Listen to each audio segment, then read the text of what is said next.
Ok, bueno, entonces les vengo a hablar un poco de la criptografía, ¿no? En este caso, primero, pues empezaremos con un poco de introducción. ¿Qué es la criptografía? En sí, la criptografía es una práctica que consiste en proteger la información y la comunicación entre docentes, quien envía el mensaje o la información o la data y quien la recibe. Esto pues con el fin de que pues hay muchas cosas que son privadas, ¿no? Tenemos privacidad y queremos seguridad para esa privacidad. Muy bien. ¿En dónde se usa la criptografía? Anteriormente se utilizaba solamente en temas de seguridad política y militar. Y muy anteriormente se utilizaban solamente de forma manual, por ejemplo, no sé si conozcan el código César, que todas las letras las adelantas por 3 letras más en el abecedario. Ese, por ejemplo, es un tipo de descifrado. Pero, por supuesto, llega la tecnología y esos cifrados se vuelven cada vez más obsoletos. ¿Por qué? Número uno, porque una computadora fácilmente los puede descifrar. Y número dos, porque el tiempo de procesamiento de la información de un humano, o sea, para hacerlo manual, pues es mucho más tardado, ¿no? No es tan eficiente. Actualmente ya es la base de la sociedad moderna. ¿Por qué? Se utiliza para la autentificación de mensajes, para la integridad de los datos, para la comunicación segura por voz y últimamente, pues ha sido muy sonado, se utiliza para las criptodivisas, para Bitcoin, Ethereum y demás criptodivisas, ¿no? Muy bien. Estas criptodivisas, como un pequeño paréntesis, utilizan algo que se llama blockchain. Así funciona Bitcoin. Bitcoin lo que es un libro contable, un libro en el que se van anotando y registrando todas las transacciones que se hacen de un usuario de Bitcoin a otro. Mira, a tal hora, tal día, este usuario le mandó tantos Bitcoins a este otro, ¿no? Y pues sí, es una cadena enlazada de bloques de datos que permiten la creación de registros de las transacciones. Y cada que tú vas registrando esa transacción, pues, bueno, a ver, mejor le sigo.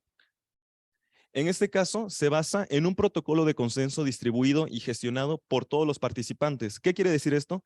Que es descentralizado. Todos aquellos que se encuentran en la red de Bitcoin, por ejemplo, eh, cada que alguien quiere transferirle un Bitcoin a otra persona, todas las computadoras que están en la red tienen que auditar y estar de acuerdo en que se está efectuando esa transacción. Por eso es descentralizado. También solamente se permiten inserciones o agregaciones de nuevas transacciones permitidas. O sea, ya que te autoricé la transacción, ok, en el librito contable que llevamos, en la cadena de bloques que llevamos, solamente podemos ir agregando y agregando más bloques. Ya no podemos quitar el bloque número 1, ya no lo podemos quitar, no lo podemos modificar. Esto también viene relacionado con que debe ser posible obtener un resumen del estado de toda la cadena en cierto momento dado. ¿Por qué? Ok, ustedes dirán, es que pese a todo las computadoras pues fallan, ¿no? Por supuesto. Y a la hora de permitir las inserciones podemos fallar en que hubo alguien que sí logró hackear a Bitcoin y decir, no, ¿sabes qué? Hace 2 meses yo transferí Bitcoin, ponle que no lo hice. ¿Por qué? Pues no sé, pero ponle que no lo hice. Y ok, ¿se podrá? Sí, pero se revertirá porque para hacer eso tienes que hacer que toda la cadena de bloques, todos los que están participando en Bitcoin, estén de acuerdo en que se modifique. Y esa cadena de bloques, a medida que se va haciendo más y más grande, o sea, a medida que vas usándola más, se vuelve cada vez más segura, porque ahora más y más computadoras tienen que estar de acuerdo. Y para lograr eso, pues es bastante difícil. Y bueno, Bitcoin es quien utiliza esto. Es bastante famosa. Eh, no sé quiénes ya perdieron su casa si le metieron hace 2 años, está malísima, pero bueno. Ahora, la criptografía, Bitcoin también por supuesto, utilizan varias cosas. Utilizan las funciones hash, las curvas elípticas y firmas electrónicas, también los árboles de decisión. En este caso vamos a ver nada más 3. Empezamos con las funciones hash. Estas funciones hash también se llaman funciones one way, o sea, de un solo camino. ¿Qué quiere decir? Bueno, es una función, aquí lo definimos de forma un poco más matemática, que va de un conjunto M de mensajes en donde la medida de bits de esos mensajes es variable. Es decir, un mensaje puede medir 200 bits, el otro 1000, ¿no?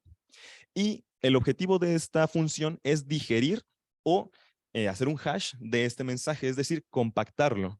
Si mi mensaje mide 200 bits, bueno, yo te voy a regresar algo o mi imagen va a ser una cadenita de 8 bits, yo qué sé. Y esto se denota así. Bueno, vienes de tu conjunto M de mensajes y lo llevas a una cadenita, bueno, esto representa los bits, ceros y unos, de medida n. Entonces, al aplicarle el hash a tu mensaje, te da una salida de n bits.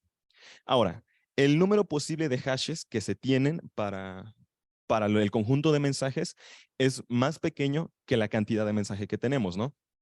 Entonces, esto quiere decir que vamos a llegar en algún momento a encontrar dos mensajes cuyo hash sea el mismo. O sea, bueno, no va a ser inyectiva esta función. También estas funciones, aparte de la definición, deben cumplir ciertas propiedades, sobre todo propiedades computacionales, porque deben garantizar la seguridad. En este caso tenemos la preimage resistance, o sea, la resistencia a la preimagen. Quiere decir que esencialmente para todas las salidas yes, o sea, para todos los que estén en mi imagen, no va a ser factible, computacionalmente hablando, por supuesto, encontrar una entrada X en nuestro conjunto de mensajitos o en el conjunto X que cumpla que al aplicarle el hash tengamos esa salida. O sea, por eso se llaman one way, porque si vas de ida y es fácil de computar, de programar, pero para encontrar el regreso está bastante difícil. Y ok, ya fallaste, ¿no? Y sí encontraste tu preimagen. Bueno, pues tenemos la second preimage resistance, que quiere decir que no es factible encontrar, o sea, ya que encontraste esa X, no va a ser factible encontrar otra tal que sea diferente de la que ya encontraste y el hash sea el mismo. Esto también se parece a la tercera propiedad, que quiere decir collision resistance, en la que no es factible encontrar distintas estradas, o sea, antes era de las imágenes a las preimágenes, ¿no? Ahora va a ser, de la preimagen no va a ser factible encontrar dos que cumplan que su hash sea el mismo. Y también se agrega una cuarta propiedad, y esta es bastante curiosa porque podrían llegar hasta contradecirse. Se llama bit dependency o near collision resistance, que quiere decir que si un bit del mensaje cambia, ahorita lo vamos a ver en un ejemplo, tu hash, tu salida, va a cambiar en al menos la mitad de los bits. Y es otra vez, si ya decíamos que el conjunto de hashes era pequeño para la gran cantidad de mensajes que teníamos, ahora imagínate que de esos mensajes cambias una letra y de tu conjunto ya pequeñito tienes que encontrar uno muy, muy, muy distinto. Al final de cuentas uno piensa, ok, entonces sí vas a encontrar uno que sí se parezca, pues. O sea, sí vas a encontrar dos entradas que lleguen a tener el mismo. Y sí, pero no, porque es bastante difícil. De eso se trata. Y como les decía, aquí tenemos el ejemplo. Primero, digamos, son 4 letras, ¿no? 5, perdón. Le aplicas el hash y te saca 8 letras. Ahora bien, tienes aquí más letras. Le aplicas el hash y te tiene que sacar 8 caracteres también. En este caso, el de aquí y el de aquí se parecen muchísimo. Solo cambia corre y camina. Pero la salida cambia bastante. A lo mucho que comparten es el 8. ¿Sí se dieron cuenta, no? Pues esas son las propiedades que deben cumplir los hashes. O bueno, las funciones hash. Ahora, hay varios tipos de funciones hash. Unas sirven para detectar la modificación de códigos, que quiere decir que proveen una imagen representativa del hash, o el mensaje satisfacen, perdón, lo de que sean one way y satisfacen la propiedad de collision. Y su meta es facilitar en conjunción con mecanismos adicionales. ¿Cuáles van a ser estos mecanismos adicionales? Hay varias cosas para enviar un mensaje cifrado de mi generador de mensajes a mi receptor, que es puede ser un canal seguro, puede también ser la misma. Ojo, bueno, puede ser también encriptar ese mensaje o ese hash. No es lo mismo encriptar que hashear. Cuando hasheas algo, es justamente una función de un solo camino, pues, de ida. Cuando encriptas, puedes encriptar y decriptar. En este caso, las modification detection codes, estas no, bueno, utilizan cosas externas y también se les llama que no utilizan llaves. Ahorita van a ver. Y hay otras que se llaman Message Authentication Codes, en los que facilitan sin el uso de los mecanismos adicionales la integridad del mensaje y también la fuente. Es decir, ya no solo nos interesa que el mensaje no se ha modificado en el camino, sino que quien escribió el mensaje sea quien se supone que lo tenía que escribir. En este caso, utiliza el mensaje y una llave secreta. Esta llave secreta se utiliza para facilitar un poco Es que, a ver, repito, cuando hasheas, no encriptas y decriptas, sino lo que haces con esa llave es que recibes el mensaje y recibes el hash, y al mensaje, con la llave que te mandaron, le vuelves a meter esa llavecita, y si coinciden los hashes, sí, sí me lo envió quien debería de ser, porque me lo envió con su llave. Cada usuario de la red tiene una llave. Espero que no se estén enredando mucho. Esto, digamos, no importa tanto, lo que importa es ver cómo, sí, utiliza matemáticas y ya, para que, pues, vayan tranquilos. Ahora muy bien, ya utilizamos bueno, ya vimos las funciones hashes, ¿no? Muy a grandes rasgos. Ahora vamos a ver las curvas elípticas. Para ver las curvas elípticas, primero tenemos una función polinomial de grado 3 en X y Y, ¿no? Clásica. Y vamos a decir que esta cúbica, bueno, la cúbica dada por la ecuación de Weierstrass, que es toda esta, se le va a decir que es una curva elíptica y se le va a llamar E si esta funcioncita define una curva no singular. O sea, que no tenga picos y que tampoco tenga puntos en los que se indefina. Ahora bien, un ejemplo de estas funciones, perdón, de estas curvas elípticas son estas funciones. En este caso, por ejemplo, si aquí tuviera un piquito, o aquí tuviera el piquito, o aquí, bueno, son distintas, pero si por aquí hubiera un piquito, ya no es curva elíptica, a pesar de que tenga aquí una ecuación cúbica. Aquí están las dos cúbicas. En este caso, sí lo son. Y sobre estas curvas elípticas, bueno, aquí es donde ya, digamos, empieza a ver un poquito más lo que es la matemática que tienen de fondo, porque podemos definir grupos de álgebra moderna. Pues bueno, ahí se ve. Tenemos varias propiedades de estas curvas elípticas. Número uno es que existe un elemento neutro para la suma en las curvas elípticas y se llama punto al infinito. Realiza la misma función que el cero en R. También la suma de dos elementos en una curva elíptica corresponde a un tercer elemento que está también en la misma curva elíptica. No sé si ya se van dando cuenta sobre lo de las propiedades de grupos, que tenemos un neutro, tenemos un inverso. Bueno, perdón, tenemos la cerradura. Y luego decimos, ok, el opuesto de un punto P en nuestra curvita, cuyas coordenadas van a ser estas, es menos P. Así se denota. Y solamente cambia en el eje Y. O sea, sigue siendo el mismo X, pero cambia la coordenada Y. Otras propiedades es que la suma de un punto consigo mismo se obtiene calculando la reflexión respecto del eje X del punto resultante de calcular la intersección de la recta tangente de la curva elíptica con la curva en un punto menos 2P. ¿Qué quiere decir esto? No lo sé, pero tenemos una gráfica que nos puede ayudar a digerirlo mejor. También tenemos que la suma de elementos en una curva elíptica es asociativa. Y tenemos que la multiplicación de un escalar K por un punto sobre una curva elíptica también va a estar definida. ¿Cómo? Pues con la suma. 3P va a ser P más P más P, y como es asociativa, pues P más 2P y ya está. Ahora bien, aquí viene lo de las propiedades que les comentaba. Cuando tú quieres sumar P, a ver cuál está bien. Bueno, cuando quieres sumar P más Q más R, bueno, P más Q, perdón, esto te tiene que dar un menos R. Pero como decía en la propiedad, lo que haces es reflejar esto sobre el eje Y y este va a ser tu R. Ahora bien, tú quieres sumar 2Q, perdón. Lo que haces es sacas la tangente aquí y de aquí lo vuelves a reflejar. O sea que por aquí sería tu 2Q. Estos son los inversos que decíamos. P más Q, que en este caso sería menos P, nos va a dar el 0 de la curva elíptica, que va a ser el punto al infinito. Pero en este caso, digamos, ¿dónde está mi punto al infinito? Bueno, pues es justamente eso, el infinito, pues. Ya no está, bueno, sí está sobre la curva, se le agrega ese punto, pero ya no va a estar sobre la línea de nuestra función. Y también tenemos los inversos. En este caso, este P es su mismo inverso, porque al sumarlo más P, sacamos la tangente y resulta que nos da el punto al infinito. Todas estas operaciones se definen sobre las curvas elípticas. Ahora bien, existen también las curvas elípticas sobre campos finitos. Hay dos tipos de campos que se manejan. Uno es aquellos que tienen de orden un primo P, obviamente bastante, bastante grande, y aquellos que utilizan, bueno, que el número es 2 a la M, donde M, pues igual, bastante, bastante grande. El orden de una curva, para destacar, es la cantidad de puntos que tiene, en este caso ya sobre los campos finitos, y en cambio, el orden de un punto P va a ser el número N, el mínimo, para el cual N por P nos dé nuestro punto al infinito, que se denota de esta forma. También un punto G va a ser llamado generador si es usado para producir ya sea o todos los puntos de nuestro grupo aditivo de la curvita elíptica o un subgrupo de ella.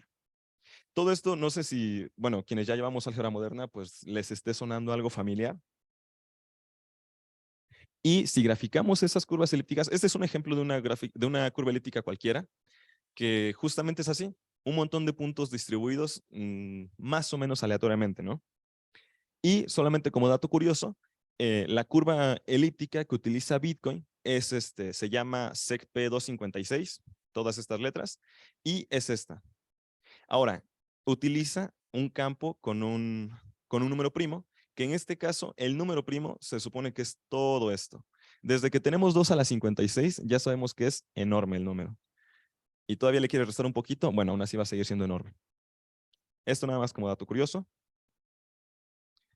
Y ahora hablemos de las firmas digitales. Aquí es mucho más complejo. Vamos a leerlo nada más.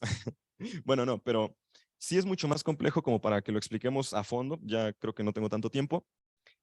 Pero justamente con estas firmas digitales ya entendemos para qué utilizamos las funciones hash y para qué utilizamos la curva elíptica.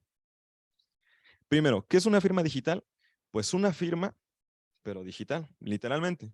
Lo único que te hacen es que garantiza la autoría de un documento digital.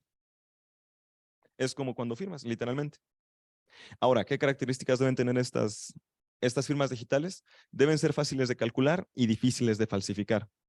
Y a diferencia de las firmas físicas, cuando firmas, estas dependen del documento que se escribe, de quién lo escribe y en algunos casos también depende del tiempo en el que se escribió. Bueno, o sea, en el que se realizó la firma, pues. Ahora, la elaboración de una firma digital y su verificación van a ser ejecutadas por medio de protocolos criptográficos. No solo van a proveer la autoría del documento, sino también, aquí viene, cuando utilizas una función hash, también garantizas que el documento es íntegro. Otra vez, que no fue modificado en el camino cuando te llegó. Ahora, ya existían protocolos anteriormente, o sea, las curvas elípticas son hasta cierto punto nuevas, pero ya existían protocolos que justamente te ayudaban a encriptar los mensajes, ¿no? Uno de ellos es muy famoso, se llama RSA, y bueno, esto es por las siglas de quienes lo crearon. Eran capaces de proveer, bueno, para proveer una buena seguridad, a ver, el gobierno de Estados Unidos lo que hizo fue decir, ok, las funciones hash, la encriptación y todo eso, en algún momento se vulnera, ¿no? Entonces hay que proponer estándares y que te digan, ok, si mi función, si mi encriptación cumple esto, es buena y la usamos. Si no, no. Entonces, para que este algoritmo RSA fuera bueno, ocupaba primero tener 3072 elementos en tu grupito y un primo de 1024. Todo esto o sea, de bits. El tamaño de bits del número de tus elementos era de 3072 bits. En cambio, lo que logran las curvas elípticas es bajar drásticamente el número de bits que se utilizan. Ahora utilizas que la cantidad de elementos que tenga tu curva elíptica sean de 256 bits, el tamaño de ese número, y que tu primo tenga un tamaño de bits de 160. O sea, ¿se imaginan? Una cifra le quitó al algoritmo anterior. Entonces esto se traduce en que, ok, ya que utilizo menos bits para crear todos mis procesos, pues tengo procesos más rápidos y también garantizando la misma seguridad. Entonces, ya que tengo procesos más rápidos y la misma seguridad, también tengo firmas más cortas, que es lo importante. Ahora, todo esto, recuerdan que les había hablado de las funciones hash, de las que utilizaban llaves y de las que no. Bueno, ¿cómo generas una llave? Pues necesitas tu curvita elíptica E, un módulo P, tu P es primo, coeficientes A y B para que puedas definirla, un punto A que genere algún subgrupito cíclico de un orden primo Q, y después vas a elegir un entero random D con D menor que Q. Lo que haces es, programas B, un nuevo B, igual a tu entero random por tu generador del subgrupito, y esta va a ser tu llave. Una llave pública y una llave privada. La llave pública es pública y la compartes con todo el mundo, y la llave privada solo te corresponde a ti. Cuando a ti te envían el mensaje, tú lo envías con su llave pública. Tú utilizas tu llave privada para ayudarte a saber el hash del mensaje aquí, y, y ya, si los hashes coinciden con la llave privada que tienes, que te la envió a ti, pues sí, está bien el mensaje, es auténtico y es íntegro. Entonces, quiere decir que quien te envió la información sí es la persona correcta, quien leyó la información es la persona correcta y el mensaje es el correcto. Ahora, ¿cómo generas una firma? Eliges una llave efímera, computas un numerito aquí, creas otro número, y aquí es donde viene lo interesante. Ya empiezas a hablar de congruencias.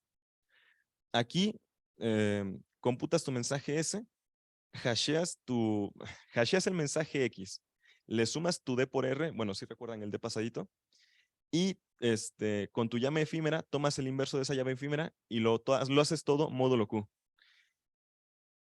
Obviamente esto no lo podemos hacer tan fácil, para eso están las computadoras, pero para que vean ahora sí que el grado de seguridad que se maneja. Solamente lo que decimos aquí, el mensaje X tiene que ser hasheado utilizando la función H, el hash, en orden de computar S. Ahora, la medida de la salida de la función del hash debe ser al menos tan larga como nuestro primo Q.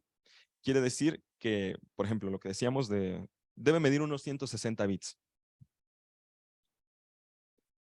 Y ya para verificar las firmas, pues es otro proceso bastante complicado.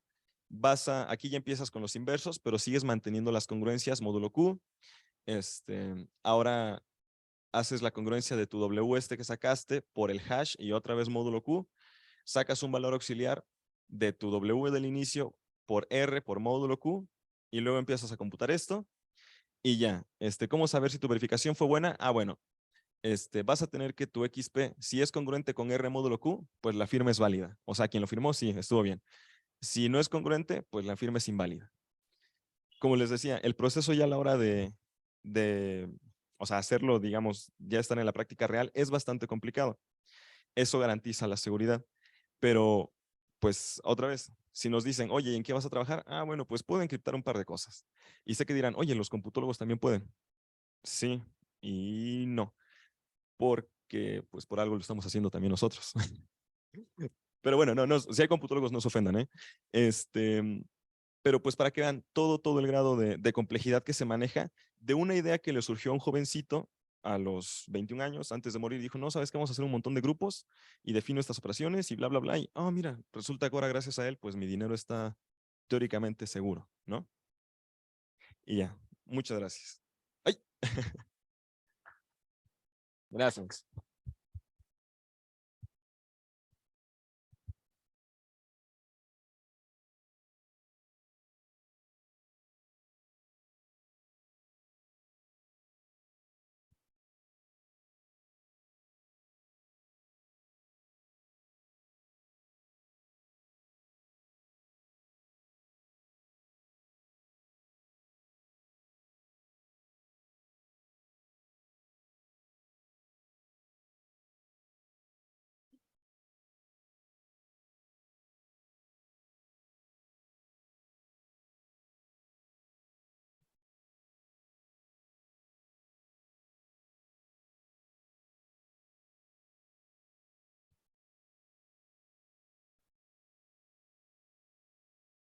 Gracias, Jael. Le hacemos, le damos su reconocimiento a Jael Bravo Ramírez por su plática Lo cripto de la criptografía. Pues por problemas técnicos y problemas de tiempo, se pueden acercar a él para preguntas. Una disculpa, mil disculpas por los problemas técnicos. Y pues nuevamente le agradecemos a Jael.